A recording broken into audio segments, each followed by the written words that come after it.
Hello friends. तो आज फिर आगे बढ़ते हैं और देखते हैं इम्पैक्ट प्रिंटर क्या होता है। Impact printer the character steering on the keyboard. ठीक है। अब नॉन इम्पैक्ट प्रिंटर क्या होता है।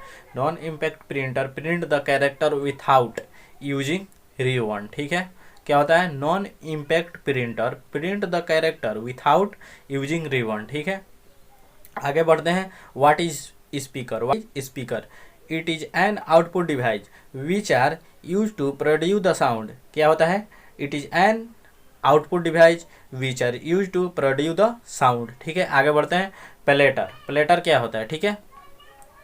तो it is an output device which are use to print building design map and large shoot the document. क्या होता है? It is an output device which are use to print building design map and large shoot the document. ठीक है। आगे बढ़ते हैं। What is CPU? Control processing unit होता है। केंद्रीय संसाधित इकाई होता है। ठीक है। तो इसका डिफिनेशन क्या होता है? CPU is a part of computer. CPU is a part of computer. It is heart and brain any computer. ठीक है। CPU is also called processing device. CPU is also called processing device. ये किसी भी computer का heart और brain होता है। जैसे आदमी में दिल और दिमाग नहीं रहता है तो इंसान चलना और घूमना फिरना अपने मन मुताबिक जी ही नहीं सकता। वैसे ही सीपीयू है, वो इसका हार्ट और ब्रेन है। ठीक है। तो आगे बढ़ते हैं। There are three parts of CPU. क्या है? There are three parts of CPU. पहला है एएलयू। एएलयू यानी अर्थमेटिक लॉजिक यूनिट। ठीक है। दूसरा है सीयू कंट्रोल यूनिट। तीसरा है एमयू मेमोरी यूनिट। ठीक है। अब एएलयू अर्थमेटिक लॉजिक यूनिट का डिफिनेशन जानते हैं।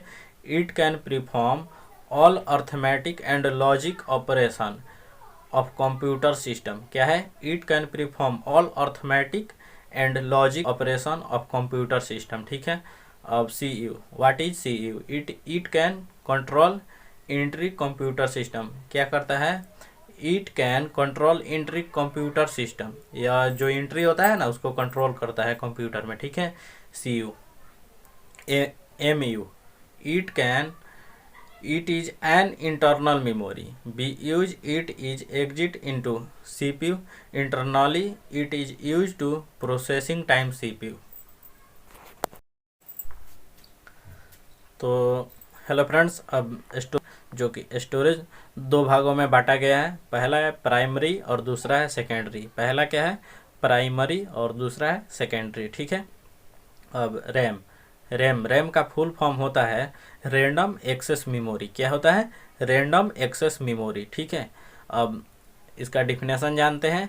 RAM is a place in computer. क्या है? RAM is a place in computer system where computer program data operating system is correct use RAM reads and write. ठीक है। Faster than other storage device RAM store data temporarily when the computer is running. RAM lost data when the computer shutdown turn off. ठीक है। यह आता है it's com in size, मतलब यह आता है बाजार में, मार्केट में मिलता है 512 MB का मिलता है, 2 GB का मिलता है, 1 GB का मिलता है, 4 GB का मिलता है और भी मिलता है ATC। ठीक है। अब आगे बढ़ते हैं। There are two types of RAM. यह दो प्रकार का आता है। There are two types of RAM. पहला है डी रैम, मतलब डायनेमिक रैम। ठीक है। Dynamic RAM.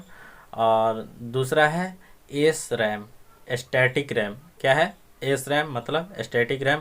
पहला डायनामिक रैम हो गया, दूसरा स्टैटिक रैम हो गया। तो अब आगे बढ़ते हैं।